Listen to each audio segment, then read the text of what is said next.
Hello, welcome to the new episode of the podcast by Progresus Group, which we are shooting on the occasion of the event SingularityU Czech Summit, which Progresus is a proud partner of.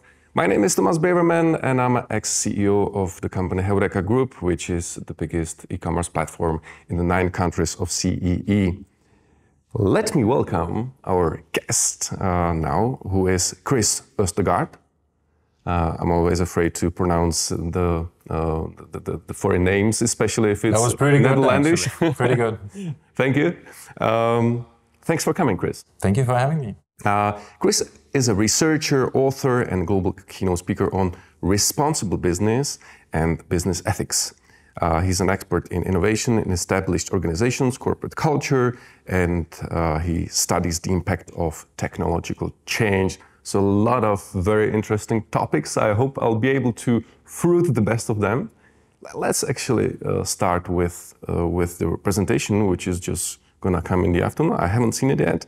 And the name is How to Become the Innovation Champion of the Future. So tell me, how to become the innovation champion of the future? I think it's interesting that we live in these times where technology is so important, and it is becoming more and more important, for our society, for us as humans, for our businesses.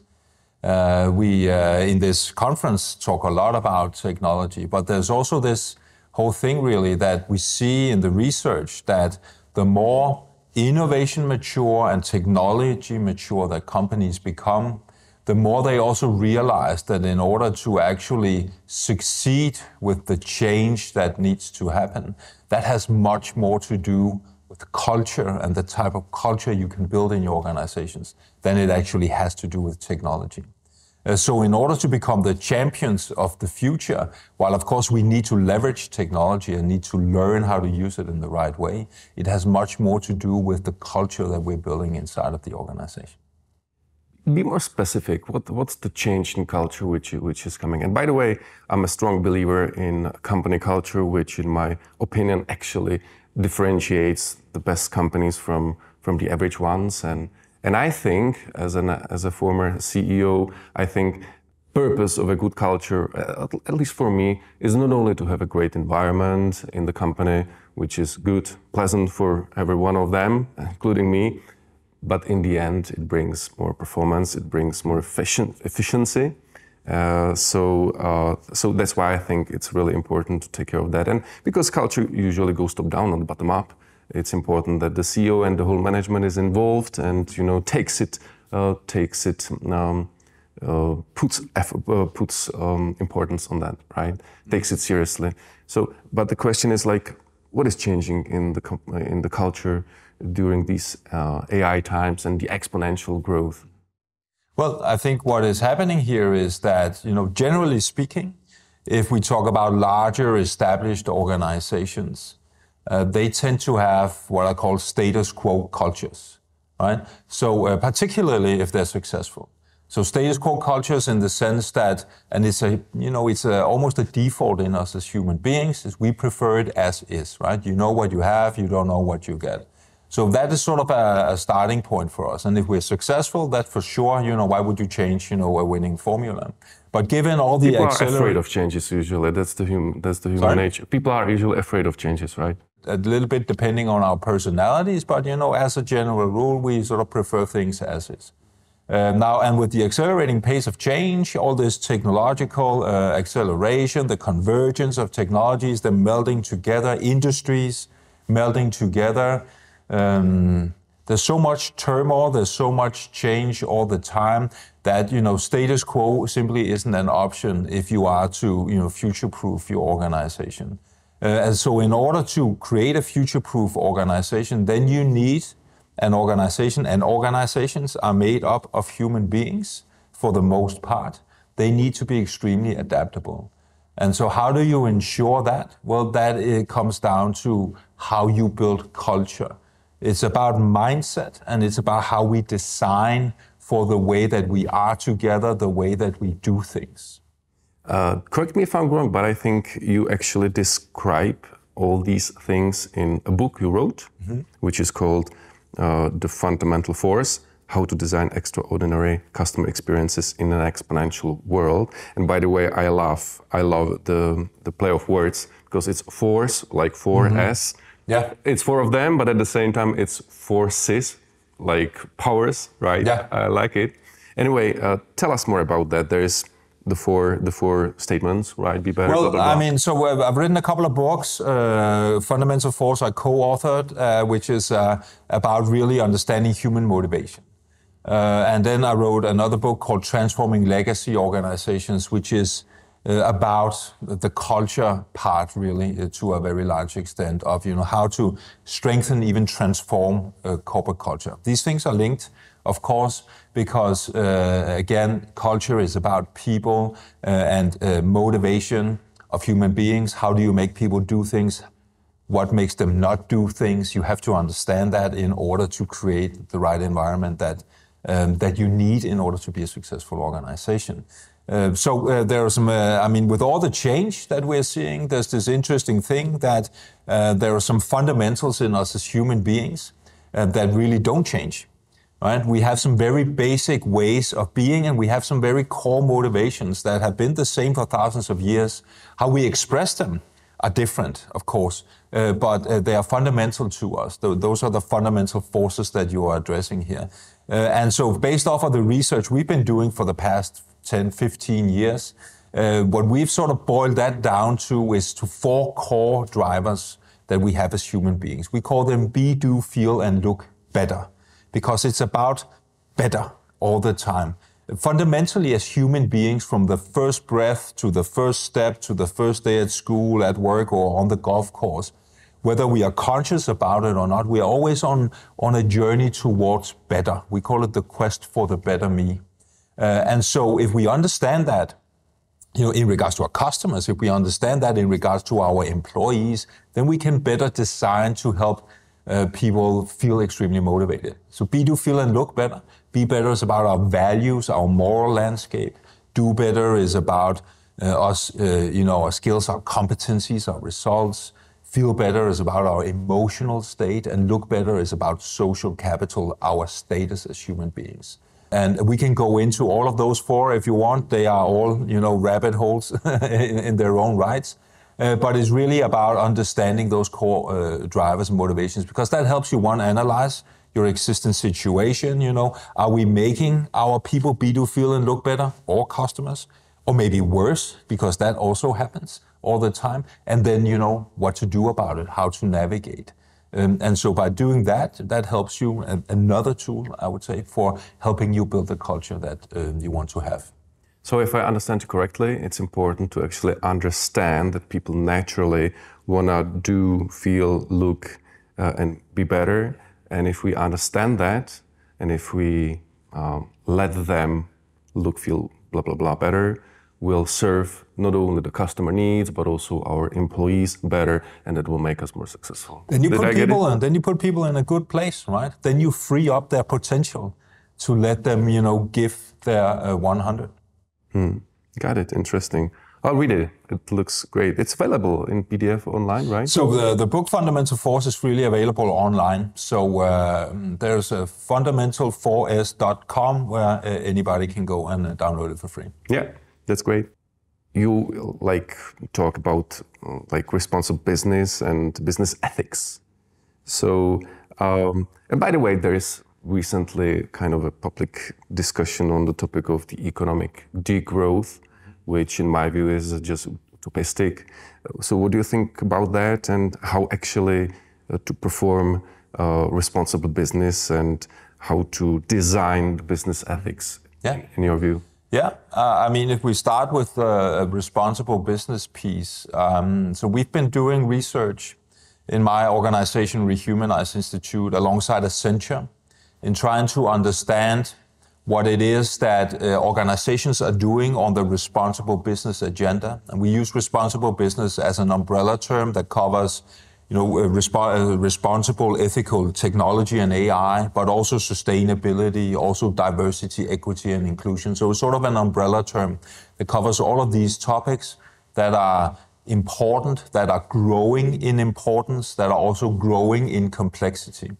So it's a big job to be a responsible business, and increasingly more and more is demanded of organizations. So we've been doing research into understanding what is it then that leading organizations are doing on this agenda.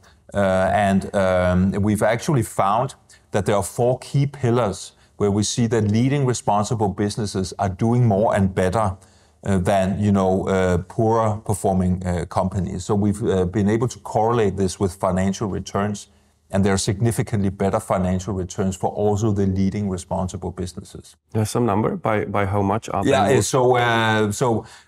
we've done this study 2 times now. We did it 1.5 years ago. We just concluded the second round of this study, which is like last week. So I actually don't have all the data yet on all of these specific data points here. But in the first study, the leading responsible businesses had like 14 times higher revenue growth and 4 times higher operating profit growth than the bottom 25%. So pretty significant.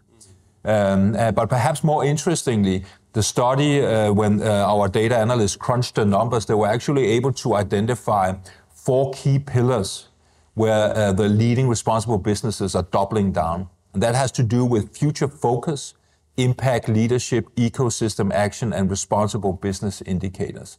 So if I were to give you just a few more words on this, right? So future focus is number 1. And this is something that we particularly also explored in doing a lot of in-depth interviews with executives in mid-size and large companies.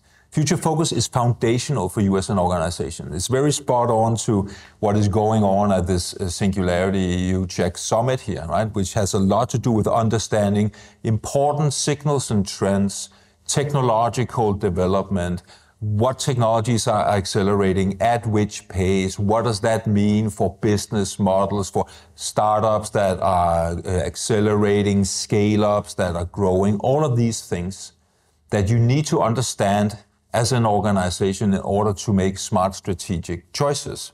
What is also important here is that given this is foundational for any organization in order to move smartly into the future, is that we ensure it's not only the executives or the cool kids in the innovation lab who actually understand this, but that we democratize the access to this knowledge, that everybody in the company understands what is going on, where is the world heading, because that helps them, of course, think and reflect also on their own jobs in regards to this. It helps them also understand the strategic choices that management is making, which, as I'm sure you are aware of as well, is often an issue, right? Okay, management says we have to do X.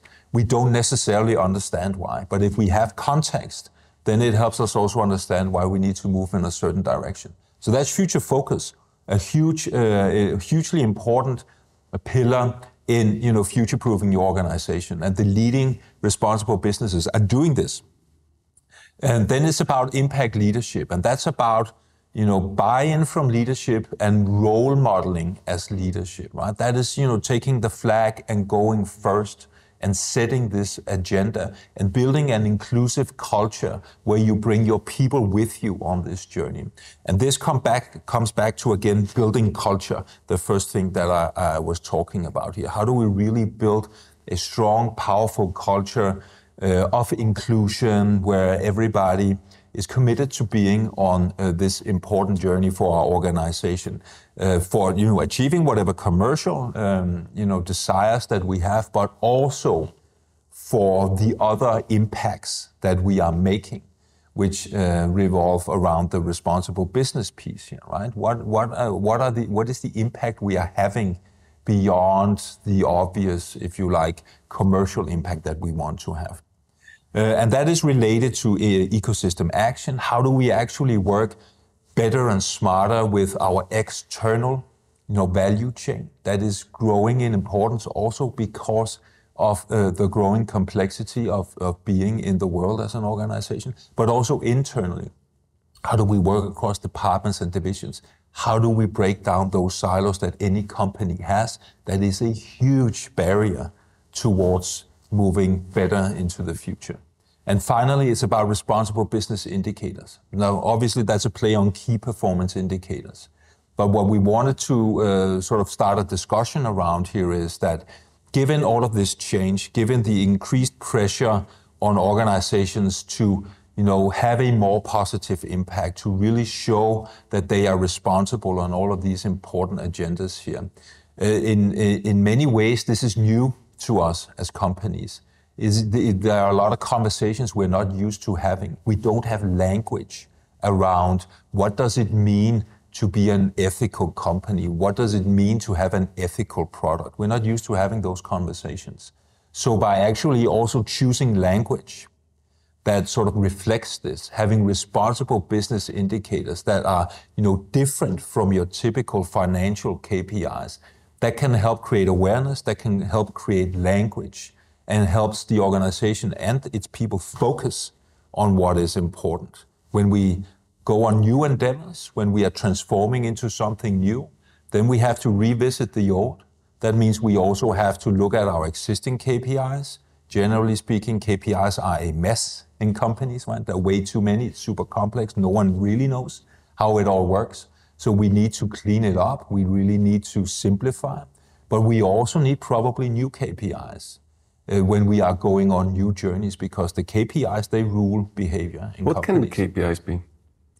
Well, so I think interestingly, we are increasingly seeing companies who are looking at the ESG agendas, for instance, and then tying that directly to the financial benefits that employees have. This typically starts at the executive layer, but a company like Iberdrola, for instance, a Spanish energy company, has really doubled down on this and also now made it part of the financial benefits for much larger parts of their employees. That's a really, I think, hard way of doing it. That is part of the equation of showing that we mean business, so it actually also matters for your paycheck. But what we also see more and more future-forward companies doing is really think about creating KPIs that are also maybe more qualitative in nature than what we are used to. Because a big part of what KPIs should be doing is that they should help us build culture. So for instance, we're seeing a company like Grundfos, which is the world's largest water pump manufacturer. They started a digital transformation journey about 6 years ago or so, made a lot of change. They also created new KPIs for all of those people who were working to digitizing the very analog water pump at that time. So for instance, they created KPIs around collaboration, commitment to the project. That's harder to measure, but we know it's critical for collaboration, for innovation. So by setting KPIs like that, it helps you as a leader have conversations with people. Are we actually committed? Are we actually collaborating in the right way? And that can help you move the needle. Companies like Microsoft and Google, they have KPIs like thought leadership. Now, why would they have that? Well, it's not that easy to measure, but what it does is that it puts an emphasis on the importance of curiosity, right? That we are actively interested in sharing what we're passionate about, what we know something about, even if it doesn't have anything to do with core business, because they know that this is how innovation works, right? It's by having, again, diversity. It's by learning from other domains and figuring out how everything works together, extracting the principles from that, and then helping you innovate in ways that haven't been seen before. So those are some examples. By the way, when you were naming that the management should play the role models, I fully agree with that. It's not trustworthy if the company has ESG, strategy and stuff like that, and then the CEO comes to the office using a car, 8-cylinder car, right? Yeah. That reminds me, recently I was doing a podcast with the CEO of DPD, the logistical company, in the CEE region, and the DPD is focusing very much on the sustainability, and he himself really tries, because he believes it, but he really plays the role model.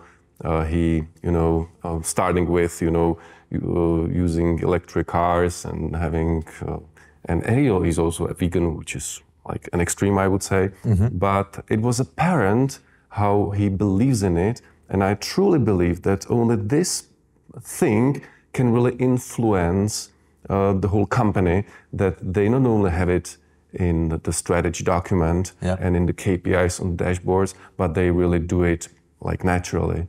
Yeah. So, yeah. Yeah, it's walking the talk, but that is very often not what's happening. Yeah, yeah. So actually there's this recent study where executives were asked about, who makes decisions on certain things and who is sort of held accountable. And what this study showed, it's a global study. I think it was about 3,000 executives. So it's like the average here across many countries. But the numbers were like in 65% of the cases, the CEO made the decisions around sustainability strategy and how to effectuate it. But only 8% of CEOs were held accountable to those targets, right? So is that the best possible way to design for the outcome you're claiming you want in the strategy? I think not. It's not, and it will never work. No. Right? So like the balance here between power and accountability, it seems obvious when you're saying it, but it's very often not what's happening, right? And that's why we need to take a really good hard look at ourselves and all of our KPIs. I think it's Siemens, they did a study a couple of years ago. They had 400,000 KPIs. KPIs, right? I mean, it's a monster. Nobody knows how it works, right? And that creates a lot of inefficiency. That is very harmful for culture, actually, because you get all of these coordination problems. People literally cannot move in the same direction if they are to meet their KPIs, right? So we need to fix that. I just wanted to say, in my view, like now, all the companies are pushed legally, by having to create soon the ESG reporting and stuff like that. And at least in the Czech Republic, it's not very popular. No. And in most of the companies, I would say it's happening what you described. That is, okay, it's a duty, we'll do that, but only the reporting, you in the PR department write it, and that's about it. Mm-hmm. But in my view, like it has to be in place, and sooner or later, when there is the reporting, the CEOs and the people and the management will adapt, and then it will become natural, and they'll stop making fun of them, and they'll, feel it. Yeah? Yeah. So in my view, these things have to be pushed from above. What do you think about the European regulation in this area? Are you a fan of that, or would you do it differently? What do you think about that? I think this is very big and very complicated, right? Also because when we are talking about this agenda, we are talking about so many things. We're talking about responsible use of technology. We're talking about sustainability. We're talking about governance. I mean, there's so many very big topics within this scope here. What I think, what we are seeing when we look at the signals and trends is that we are in the beginning of the age of responsible business transformation. Just as we've seen digital transformation, like the past, let's say, 20 years, this is a long journey, right? It's a very long journey. Digital transformation journey is also not over yet, and it hits at different times in different industries and also in different geographies. But nevertheless, and we're in the beginning of the responsible business transformation. So in many ways, it's early days. But nevertheless, the signals, increasingly trends, I think are pretty strongly pointing in one direction here. Because yes, we are seeing a lot of regulation coming, primarily from the EU, but the American government has really doubled down also on green energy transition, on this AI Bill of Rights that is not law, but it's an attempt at this. We're seeing the NASDAQ now requiring massive transparency in regards to diversity, equity, and inclusion, for instance. So other big institutions are putting pressure on organizations, but also customers are doing it, right? We're seeing research showing that when people are asked whether companies are doing enough or not enough on agendas like economic inequality and climate change, there's a massive surplus in people who believe that companies are not doing enough. We are now, as private individuals, customers, demanding of organizations what we only ever used to demand of our governments. So the bar is set somewhere completely different. Employees are asking for, purpose and meaning in their jobs now increasingly. So pay and job security are still most important. That makes a lot of sense. But there's actually another new study out by IBM that shows if you take salary, other benefits, and job security away, and then you ask people what is most important, then impactful work is number one. And what is interesting here in this study is that I think it's 45% of employees who are saying this is the most important after we take care of the basics here. I think it has to do with the generation, and I don't know what it is that or what? Well, so you can break it down into generations, and there's some differences there as well. But what is really interesting in this study is that 45% of employees say impactful work is most important. Only 20% of executives think this is most important to their employees. So there's a gap here between what management thinks is important and what employees actually think is important. And in a world, regardless of whatever developments we're seeing in AI here, I don't think there is any executive group who would deny that talent retention and talent acquisition is not on the top three of the most important endeavors, right? So if you don't understand, back to the fundamental force, if you don't understand the core motivations of your people, you're not going to be able to hold on to them. By the way, like you said, I think for the people it's more and more important to have an impactful job. But like I said, I think it's most important for the youngest generation.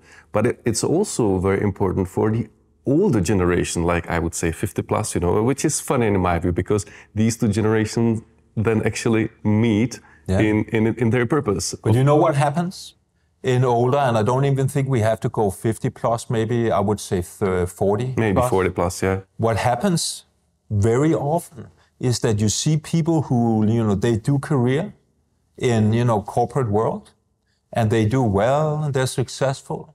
And then they're making, a decent living or a really good living, and, they're successful on all of these traditional parameters. And then they sort of look themselves in the mirror and then they say, so is that it?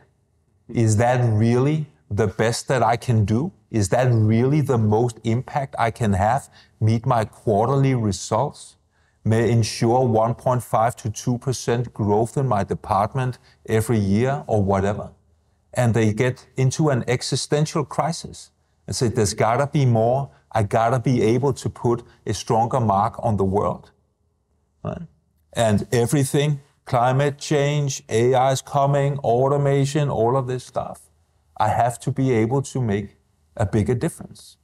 That's happening, right? Yeah, I'm turning 40 soon, and it is exactly what I'm feeling right now, what I'm thinking about. Yeah. So I fully agree. Kris, you already mentioned your second book, which is named Transforming Legacy Organizations.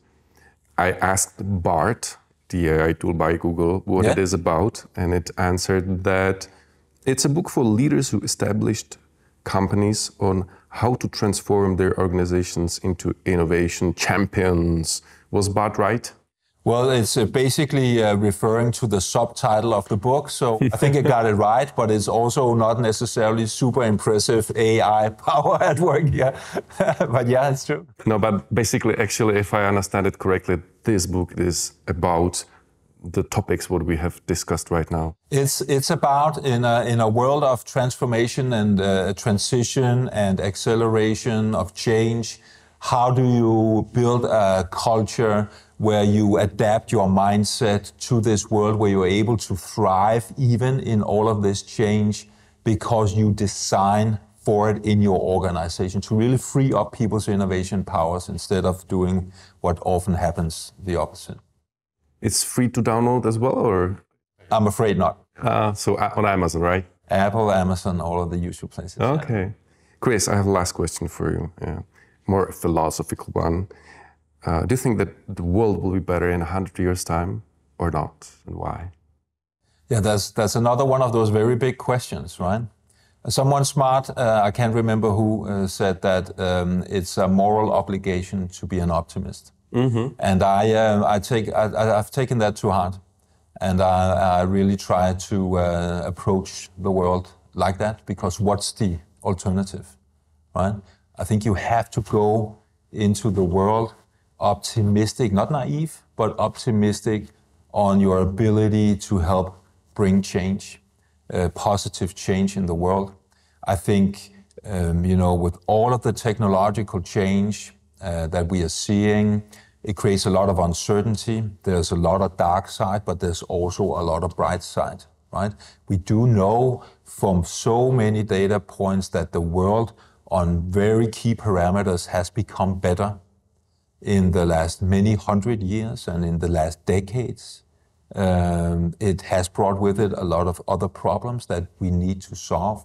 But generally speaking, life has become better for more people as we have moved into the future. I see no reason for why that should stop, but I do believe it means, as it has always done, really, that we do have to dare to look at our present with different eyes than what we used to do. We do need to look at the world from new perspectives in order to ensure it's not going to happen by itself. We do need to transform, and we do need to be really ambitious on our own behalf in regards to the kind of impact that we can make.